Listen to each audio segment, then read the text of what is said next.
Hey everybody, we're live from the truck today. I apologize that if any of the stuff in the background, the lights, the cars, maybe the occasional rando walking by is distracting, but I wanted to shoot a quick video while I was waiting for our supper to be ready at the restaurant. So quite a few years ago, my wife and I were hanging out with some friends, and they invited us to go to church with them, and they went to a United Methodist church in their small town. And I grew up with a variety of backgrounds of going to church, so there was a lot of stuff that traditions in service and stuff, and there's really not a whole lot that takes me by surprise, whether it's Baptist, Pentecostal, Church of God, Methodist, you name it. You know, I've been to a lot of those different churches, so I'm familiar with all of them. But something happened this time that definitely took us or caught us off guard. So in the United Methodist Church at the time, they would bring all the children. At some point during the service, they'd invite all the children to the front, and the minister or pastor would share a quick little devotion with them, and then when maybe a quick word of prayer. When they were done, they'd pass out a piece of candy or maybe give them a small little trinket type toy, and then dismiss them to go to Sunday school or children's church or whatever. But that was the transition part in the service to dismiss the children. So in this particular Sunday, they called all the kids to the front, and we're watching all the cute little kids all dressed up. And the pastor's talking to them. He's being real gentle. And he says, "So, does anybody know what it takes to get to heaven?" And it was real quiet in the church, and all the kids are quiet, and they're just waiting for their little piece of candy. And one little hand shot up. And he's like, yeah, you have the answer. What is it? And he says, "You have to die." And then the crowd was quiet for a second, and then we all busted out laughing, because this kid kind of had it figured out. It was a little bit harsh, but he had it figured out, and we just erupted. And the pastor was trying to say, hey, if you want to go to heaven, you have to be saved. But the kid wasn't wrong either. So in Hebrews 9, it says that it is appointed unto man once to die, and then the judgment. So I looked up the word appointed this morning just to see what it meant in like its original text, and see what they really meant by the word appointed. And it meant reserved, that you have a reservation. And it even said that it was waiting for him. So reserved or waiting for him, once to die, and then the judgment. And I remember back to when my mother passed away, and the pastor was doing our graveside funeral, and he said, Faith, which was my mom's name, Faith had an appointment. No matter what her circumstances were to bring her to this, it was appointed for her to die, and then the judgment. And I've looked at that verse completely different since he mentioned it that day.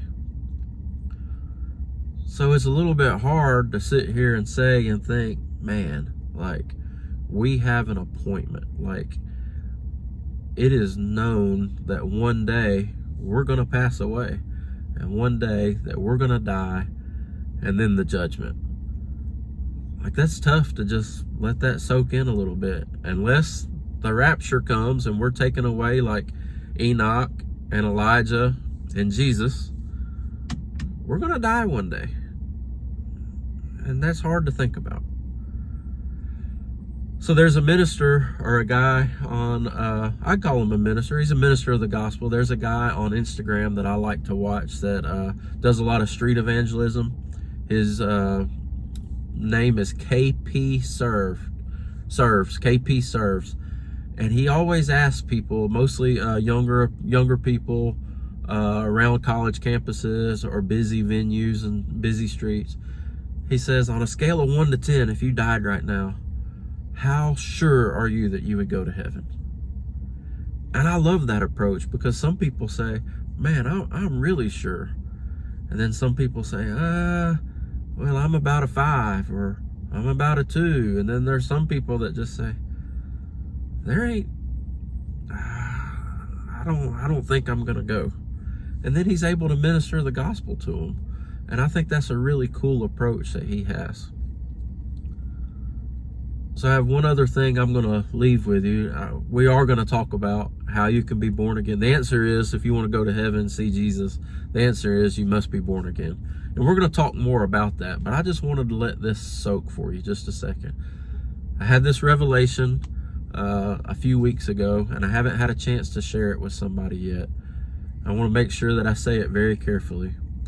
But it is better to die once and live twice than it is to only live once and die twice. Let's think about that for a second. If we live once, but we've been saved, or we have everlasting life, right?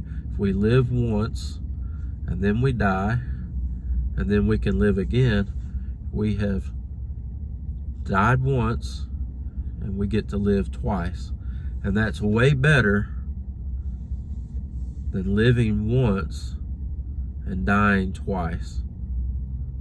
We don't want the spiritual death that comes after our physical death. So just remember, live twice and die once. That's the goal. And I hope that makes sense to you today. All right, we'll talk again soon. We'll talk about what you must do to be born again. But I just want that to sit with you today. Let's just think about that. And let's just ask the Lord too, like, hey, Lord, show me my heart. Where am I at? Am I in right standing with you? What's your number on the 1 to 10 scale? Are you going to live once and die twice?